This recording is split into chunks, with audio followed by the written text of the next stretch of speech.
brought to you by Infinix.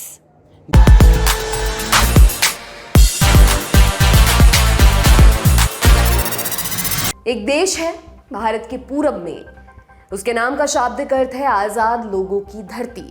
इसका जिक्र अक्सर हॉलिडे या हनीमून डेस्टिनेशन के तौर पर आता है। आप समझ चुके होंगे कि हम थाईलैंड की कहानी सुनाने वाले हैं, मगर इस बार कहानी का मजमून कुछ और है।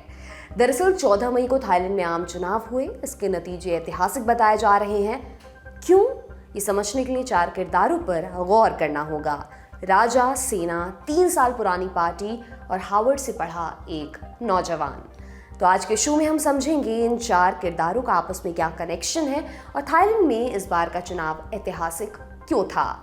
थाईलैंड की बात चलेंगे तुर्की, जहां राष्ट्रपति चुनाव दूसरे राउंड में पहुंच चुका है। पहले राउंड की वोटिंग में क्या हुआ और क्या अब अर्दोआन को हराना आसान होगा। तुर्की के बाद लेंगे पाकिस्तान की अपडेट्स, जहां इमरान खान की गिरफ्तारी के बाद बवाल शुरू हुआ, जो उनकी रिहाई के बाद भी नहीं थमा है। जानेंगे इमरान ने अब बांग्लादेश का नाम क्यों लिया और सत्ताधारी पाकिस्तान डेमोक्रेटिक मूवमेंट यानी कि पीडीएम गठबंधन सुप्रीम कोर्ट का घेराव क्यों कर रहा है। नमस्कार, मेरा नाम दिव्यांशी सुमराव है। आप देखना शुरू कर चुके हैं लल्लन टॉप का अंतर्राष्ट्रीय प्रसंगों से जुड़ा रोजाना का कार्यक्रम दुनियादारी। अंक 1, थाईलैंड।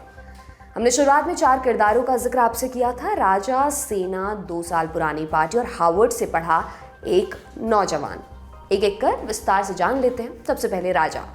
थाईलैंड में 1932 से संवैधानिक राजशाही वाली व्यवस्था है। मतलब यहाँ संसद है, संविधान है, एक सरकार है, लेकिन राष्ट्र का मुखिया राजा या रानी होते हैं, जैसा कि ब्रिटेन में है। वहाँ हाल ही में चार्ल्स तृतीय की ताजपोशी हुई है। शासन का सारा काम उन्हीं के नाम से होता है, लेकिन वो कानून बनाने या सरकार की नीतियां तय करने में दखल नहीं दे सकते। थाईलैंड का मामला भी कुछ वैसा ही है।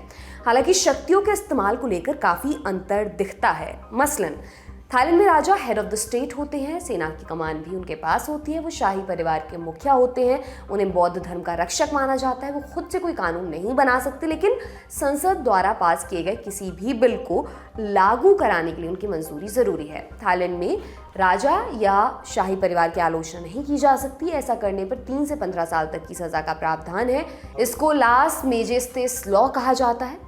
राजा ने कई मौकों पर पॉलिटिकल पार्टियों के बीच सुलहें भी करवाई हैं। हालांकि वो ऐसा करने के लिए बाध्य नहीं और ना ही पार्टियां उनकी बात मानने के लिए। मौजूदा समय में महावजीरा लोंगकोर्न थाईलैंड के राजा हैं, जो अपने पिता किंग भूमिबोल अदुल्यादेश की मौत के बाद कुर्सी पर बैठे थे। भूमिबोल ने 1946 से 2016 तक शासन किया। इस दौरान देश में 30 प्रधानमंत्री बदल गए। थाईलैंड में पिछले 90 वर्षों में 19 बार तख्ता पलट की कोशिश हुई। 12 बार ये कोशिश सफल भी हुई। 19 दफ़ा संविधान भी बदला गया। हालांकि इससे राजा की प्रभुसत्ता पर कोई असर नहीं पड़ा। इस वजह से भी उन्हें सम्मान की नज़र से देखा जाता है। उनके समर्थकों को रॉयलिस्ट या राज सत्तावादी कहा जाता है। थाईलैंड में इनकी बड़ी संख्या है। उनके लिए राजा होलियर देन दाऊ है। राजशाही वाली व्यवस्था को बरकरार रखना चाहते हैं। जो दूसरा धड़ा है वो राजशाही को खजाने पर बोझ और निरंकुशता का प्रतीक मानता है। ये लोग पूर्ण लोकतंत्र की मांग करते हैं। वे लास मेजेस्टेस लॉ को खत्म करने के लिए आंदोलन भी करते रहे, मगर उन्हें अभी तक सफलता नहीं मिली है। ये तो हुई राजा की बात। अब आ जाते हैं दूसरे किरदार पर। यह है थाईलैंड की सेना। 1932 से पहले तक देश में निरंकुश राजशाही थी। राजा को चुनौती देने वाला कोई नहीं था। उसी दौर में कुछ थाई नौजवान पढ़ने के लिए यूरोप गए। वहाँ उन्होंने लोकतंत्र के महत्व को बेहद करीब से देखा। उन्हें लगा कि ऐसा सिस्टम तो अपने देश में भी होना चाहिए। इसी मकसद से 1927 में प्रीदी फानोमयोंग और पिबुल सोंग्राम ने पीपुल्स पार्टी की स्थापना की। दोनों ने फ्रांस में पढ़ाई की थी, वहीं पर उनमें दोस्ती भी हुई। थाईलैंड लौटने के बाद उन्होंने अपने जैसे लोगों को इकट्ठा किया। उनमें छात्र, मिलिट्री और सरकारी ऑफिसर्स भी थे। फिर जून 1932 में एक दिन जब राजा साहब राजधानी बैंकॉक से बाहर गए, पीपुल्स पार्टी ने तख्ता पलट कर दिया। रॉयलिस्ट अफसरों को बंधक बना लिया गया। राजा संविधान को मानने के लिए तैयार हो गए। नई संसद बनाई गई और इस तरह थाईलैंड में संवैधानिक राजशाही का दौर शुरू हुआ। 1932 के तख्ता पलट में सबसे अहम भूमिका राजशाही के विरोधी मिलिट्री अफसरों ने निभाई थी। उन्होंने अपनी पॉलिटिकल पार्टी बनाई, फिर उसके जरिए शासन चलाने लगे। उन्होंने दूसरी पार्टियों के पनपने की गुंजाइश को खत्म कर दिया। इन सबके बीच राजा सैन्य तानाशाहों के हाथों की कठपुतली बनकर रह गए। 1957 में सरित थनारात नाम के एक मिलिट्री जनरल हुए। उन्हें लगा कि शाही परिवार के साथ गठजोड़ करके अपना रुतबा बढ़ाया जा सकता है। इस तरह उन्हें वैधता भी मिल जाएगी। यही सोचकर उन्होंने राजा की शक्तियां बढ़ाई। सेना और शाही परिवार का गठजोड़ आज तक कायम है। इसका सबसे बड़ा उदाहरण 2006 में दिखा। उस समय ताकसिन शिनावात्रा प्रधानमंत्री थे। शिनावात्रा एक समय तक थाई पुलिस में थे, फिर उन्होंने टेलीकॉम इंडस्ट्री में हाथ आजमाया, सफल हुए, अरबों खरबों की संपत्ति बनाई, फिर राजनीति में आए। 2001 के चुनाव में जीतकर वो प्रधानमंत्री बन भी गए। कुछ समय तक उन्होंने राजा के साथ दोस्ती बनाकर रखी, फिर उन्होंने संकेत दिया कि राजशाही को पूरी तरह खत्म किया जा सकता है। इसको लेकर विपक्षी पार्टियां उनके खिलाफ हो गई। इन पार्टियों ने 2006 के आम चुनाव का बॉयकॉट किया।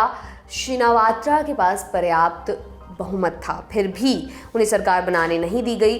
राजा के आदेश पर मामला कोर्ट में पहुंचा। कोर्ट ने चुनाव को अवैध घोषित कर दिया। कालांतर में शिनावात्रा परिवार से जुड़ी 2 और पार्टियों पर बैन लगाया गया। खुद शिनावात्रा निर्वासन में चले गए। 2006 से 2014 के बीच थाईलैंड में मिलिट्री शासन, सेना के खिलाफ प्रोटेस्ट और पॉलिटिकल डेडलॉक के बीच झूलता रहा। 2 चुनाव भी हुए, लेकिन उनमें सिविलियन सरकार को खुलकर सामने आने का मौका नहीं मिला। विपक्ष लगातार सैन्य शासन की वापसी पर अड़ा रहा। आखिरकार मई 2014 में थाई आर्मी के मुखिया प्रयुत चान ओचा ने तख्ता पलट को अंजाम दे दिया। उनके आदेश पर 25 से अधिक दिग्गज नेताओं को गिरफ्तार कर लिया गया। फिर संविधान को भी भंग कर दिया गया। राजा ने प्रयुत के साथ हाथ मिला लिया। प्रयुत ने शासन चलाने के लिए मिलिट्री हुंटा बनाई। इसका नाम रखा national centre for piece and order. 2017 में एक नया संविधान बनाया गया। इसे सेना का वर्चस्व बनाए रखने के लिए ही डिजाइन किया गया था। इस नए संविधान के तहत 2019 में चुनाव कराए गए। नए संविधान में क्या क्या था वो भी जान लेते हैं। प्रधानमंत्री का चुनाव संसद के दोनों सदनों के संयुक्त वोट से होगा। थाईलैंड की संसद में 2 सदन हैं, हाउस ऑफ रिप्रेजेंटेटिव्स यानी निचला सदन और सेनेट यानी ऊपरी सदन। निचले सदन में कुल 500 सदस्य होते हैं। इनका चुनाव जनता के वोट से होता है। सेनेट के सदस्यों की संख्या 250 होती है। इनकी नियुक्ति मिलिट्री हुंटा ने की थी, यानी सेनेट के सदस्य सेना के इशारों पर ही काम करते हैं। प्रधानमंत्री बनने के लिए संसद के 376 सदस्यों का वोट चाहिए। इसमें सिर्फ सेना के पास 250 वोट हैं। बाकी मिलिट्री लीडर्स ने भी पार्टियां बना रखी हैं, जिसे प्रयुत चान ओचा की पार्टी का नाम पलांग प्रचारत है। 2019 के चुनाव में उसने 97 सीटें जीती थी। वो आम चुनाव में दूसरे नंबर पर थी। इसके बावजूद प्रयुत प्रधानमंत्री पद पर बने रहे, आज भी हैं। अब तीसरे अंक की तरफ चलते हैं। 3 साल पुरानी पार्टी। जुलाई 2019 में संसद ने प्रयुत चान ओचा को प्रधानमंत्री चुन लिया। राजा ने भी उनकी नियुक्ति को सहमति दे दी। विपक्ष ने इसका विरोध किया, संसद के अंदर भी और बाहर भी। इस बीच संवैधानिक अदालत ने फ्यूचर फॉरवर्ड पार्टी के मुखिया के चुनाव को अवैध घोषित कर दिया। इससे नाराज लोगों ने प्रोटेस्ट किया। फरवरी 2020 में अदालत ने फ्यूचर फॉरवर्ड पार्टी पर भी बैन लगा दिया। इसके खिलाफ बैंकॉक में विरोध प्रदर्शन आयोजित किए गए। प्रदर्शनकारियों की 3 मुख्य मांगे थी। संसद को भंग करो, संविधान में संशोधन करो और विरोधियों का दमन बंद करो। जल्द ही प्रोटेस्ट का दायरा बढ़ गया। लोग सैन्य सरकार में सुधार के साथ साथ राजशाही को खत्म करने की मांग भी करने लगे। उससे पहले तक कोई राजशाही पर उंगली उठाने की हिम्मत नहीं करता था। इस मांग के केंद्र में जो पार्टी थी उसका नाम था मूव फॉरवर्ड पार्टी। ये फ्यूचर फॉरवर्ड के उत्तराधिकारी के तौर पर सामने आई थी। 2020 के प्रोटेस्ट के बाद भी प्रयुत अपनी कुर्सी पर बने रहे, लेकिन उनके खिलाफ मोर्चा निकालने वाली MFP लोगों की नजरों में आ गई। 2023 के आम चुनाव में ये पार्टी 151 सीटों के साथ पहले नंबर पर है। ये तो हुई पार्टी की कहानी। अब हार्वर्ड से पढ़े एक नौजवान की कहानी भी आपको सुनाते हैं। अंक 4, पिटा लिमजोनाट। पिटा MFP के मुखिया हैं। वो फ्यूचर फॉरवर्ड की कैंडिडेट की टिकट पर जीतकर 2019 में संसद पहुंचे थे, लेकिन कुछ ही समय में इस पर बैन लग गया। तब MFP का गठन हुआ और पिटा उसके लीडर बनाए गए। 42 साल के पिटा उद्योगपति परिवार में पैदा हुए। उनके परिवार का तगड़ा पॉलिटिकल कनेक्शन रहा है। उनके चाचा पूर्व प्रधानमंत्री शिनावात्रा के सलाहकार रहे। उनके पिता भी एग्रीकल्चर मिनिस्ट्री में एडवाइजर के तौर पर काम कर चुके हैं। पिता की शुरुआती पढ़ाई न्यूजीलैंड में हुई, फिर उन्हें मास्टर्स के लिए हार्वर्ड भेजा गया। उसके बाद उन्होंने मैसाचुसेट्स इंस्टीट्यूट ऑफ टेक्नोलॉजी से MBA की डिग्री ली। थाईलैंड वापस लौटने के बाद उन्होंने अपने पिता का तेल का बिजनेस संभाला, लेकिन वहाँ उनका मन नहीं रमा। तब उन्होंने पॉलिटिक्स में उतरने का फैसला किया। जब तक उनकी पार्टी बैन नहीं हुई थी तब तक उन्होंने संसद में तहलका मचा रखा था। पार्टी बैन हुई तो वो सड़कों पर उतरे। थाईलैंड के युवा वोटर्स ने उन्हें हाथों हाथ लिया। नतीजा आज के समय में वो सबसे बड़ी पार्टी के लीडर हैं। उन्होंने प्रधानमंत्री बनने की इच्छा भी जताई है, लेकिन ये इतना आसान नहीं होने वाला है। पिटा के सामने अब मुश्किलें क्या हैं, इस पर भी बात कर लेते हैं। बैंकॉक पोस्ट की रिपोर्ट के मुताबिक पिटा ने 6 विपक्षी पार्टियों का गठबंधन तैयार कर लिया है। उन्होंने दावा किया है कि उनके पास कुल मिलाकर 309 सीटें हैं। सरकार बनाने के लिए उन्हें 376 वोट चाहिए। अभी भी उनके पास 67 सीटें कम हैं। पिटा ने उम्मीद जताई है कि सेनेट के सदस्य जनता की राय का सम्मान करेंगे और उनके पक्ष में वोट करेंगे, लेकिन इसकी संभावना कम ही है क्योंकि सेनेट के मेंबर सेना के द्वारा नियुक्त किए जाते हैं। वे शायद ही किसी ऐसे गठबंधन के साथ जाएंगे जो सेना और राजा की शक्तियां कम करने पर जोर दे रही हो। जानकारों का कहना है कि वे प्रयुक्त या किसी और मिलिट्री जनरल की पार्टी का साथ देंगे। ऐसी स्थिति में अल्पमत की सरकार बनेगी जिसका जनता से कोई जुड़ाव नहीं होगा।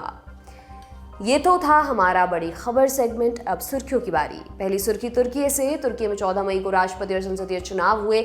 सबसे ज्यादा फोकस राष्ट्रपति चुनाव पर रहा क्योंकि इसमें 20 साल से सत्ता चला रहे रेसिप तैयब एर्दोआन की कुर्सी दांव पर लगी है। कई सर्वेस में दावा किया गया था कि इस बार के चुनाव में एर्दोआन की हार निश्चित है, मगर नतीजों ने सर्वे को पलट दिया। एर्दोआन को स्पष्ट बहुमत तो नहीं मिला, लेकिन वो सबसे ज़्यादा वोट के साथ पहले नंबर पर बने हुए हैं। जिस समय शूट चल रहा है उस समय तक 99.87% वोटों की गिनती हो चुकी है। एर्दोआन को 49.5% वोट मिले हैं। दूसरे नंबर पर हैं टेबल ऑफ 6 के उम्मीदवार केमाल कोर्दोग्लू। उन्हें 44.95% वोट हासिल हुए हैं। कोई भी उम्मीदवार पहले राउंड में जीत के लिए ज़रूरी 50% वोट्स का आंकड़ा पाता नहीं दिख रहा है। ऐसे में अब दूसरे राउंड में विजेता का फैसला होगा। तुर्की में राष्ट्रपति चुनाव जीतने के लिए किसी भी उम्मीदवार को 50% से अधिक वोटों की जरूरत होती है। अगर पहले राउंड में कोई भी उम्मीदवार इस सीमा को पार नहीं कर पाता है तब दूसरे राउंड की वोटिंग कराई जाती है। इसे रन ऑफ राउंड कहा जाता है। इसमें पहले राउंड के टॉप के 2 कैंडिडेट्स के बीच टक्कर होती है, जैसा कि अभी एर्दोआन और कोर्दोग्लू के बीच दिख रहा है। दूसरे राउंड की वोटिंग 28 मई को कराई जाएगी। तुर्की से जुड़ी जो भी अपडेट्स होंगी वो लल्लन टॉप पर आपको लगातार मिलती रहेंगी। हमने दुनियादारी में तुर्की के चुनाव के बारे में विस्तार से बताया था। एपिसोड का लिंक आपको मिल जाएगा डिस्क्रिप्शन में। आज की दूसरी और अंतिम सुर्खी पाकिस्तान से। इमरान खान को लेकर मचा हंगामा भी जारी है। कई अपडेट्स हैं, एक एक कर जान लेते हैं। पहला अपडेट पाक रेंजर्स और NAB से जुड़ा है। 9 मई को जिस पाक रेंजर्स ने इमरान को गिरफ्तार किया था, इमरान के खिलाफ केस करने की तैयारी कर रहे हैं। इमरान ने NAB के खिलाफ भी मुकदमे की बात कही है। पाक रेंजर्स को पाकिस्तान का गृह मंत्रालय कंट्रोल करता है। इसका इस्तेमाल ऐसे वक्त किया जाता है जब पुलिस से हालात काबू नहीं होते हैं। इमरान की गिरफ्तारी के वक्त NAB ने पाक रेंजर्स से मदद मांगी थी। दूसरा अपडेट इमरान खान के ट्वीट से है। 15 मई की सुबह उन्होंने ट्विटर थ्रेड लिखकर शहबाज सरकार पर निशाना साधा। इमरान ने आरोप लगाया उनका लंदन प्लान अब सबके सामने है। ये लोग हिंसा का बहाना बना रहे हैं, वो भी उस वक्त जब मैं जेल में था। ये खुद को अदालत समझ बैठे हैं। इनका प्लान बुशरा बेगम को जेल में डालना और मुझ पर कोई सेडिशन लॉ लगाकर 10 साल तक जेल में रखने का है। उसके बाद ये लोग PTI के कार्यकर्ताओं और लीडर्स पर क्रैकडाउन करेंगे और पार्टी को बैन कर देंगे। उसी तरह जिस तरह इन्होंने बांग्लादेश में आवामी लीग को बैन किया था। जनता की आवाज़ दबाने के लिए इन्होंने आम लोगों को भी डराना शुरू कर दिया है। मीडिया भी इनके चंगुल में है। कल को इंटरनेट और सोशल मीडिया पर फिर शिकंजा कस देंगे। JUIF सुप्रीम कोर्ट के बाहर जो ड्रामा करने जा रहे हैं वो केवल इसलिए कि चीफ जस्टिस ऑफ पाकिस्तान संविधान के मुताबिक फैसला ना दे पाएं। इमरान के इस ट्वीट के बाद पाकिस्तान में सियासी बवाल और बढ़ गया है। तीसरा अपडेट इमरान खान की पत्नी बुशरा बीबी से जुड़ा है। लाहौर हाईकोर्ट ने बुशरा बीबी को अलकादिर ट्रस्ट केस में जमानत दे दी है। इमरान ने आरोप लगाया था कि शहबाज सरकार बुशरा की आड़ लेकर उन्हें परेशान कर रही है। अगली अपडेट सुप्रीम कोर्ट के बाहर से आई। सुप्रीम कोर्ट ने इमरान की गिरफ्तारी को अवैध ठहराया था। इससे पाकिस्तान में सत्ता चला रही PDM गठबंधन नाराज चल रही है। 13 मई को PDM और जमीयत अल इस्लाम फजल यानी कि JUIF के नेता फजलुर रहमान ने सुप्रीम कोर्ट को घेरने का ऐलान किया था। पाकिस्तानी अखबार डॉन की रिपोर्ट के मुताबिक 15 मई को JUIF के कार्यकर्ताओं ने सुप्रीम कोर्ट को घेर लिया है। उन्होंने कोर्ट के बाहर कैंप भी लगा दिया है। इससे पहले पाकिस्तान के गृह मंत्री राणा सनाउल्लाह ने प्रोटेस्ट की जगह बदलने की अपील की थी, लेकिन फजलुर रहमान इसके लिए राजी नहीं हुए। JUIF के प्रोटेस्ट में नवाज शरीफ की बेटी मरियम नवाज और मौलाना फजलुर रहमान जैसे नेता भी शामिल हुए हैं। कहा जा रहा है कि टकराव अभी और आगे जाएगा। आज का दुनियादारी यहीं पर समाप्त होता है। कल फिर आपसे मुलाकात होगी। इसी उम्मीद के साथ विदा लेती हूँ। शुक्रिया। शुभ रात्रि।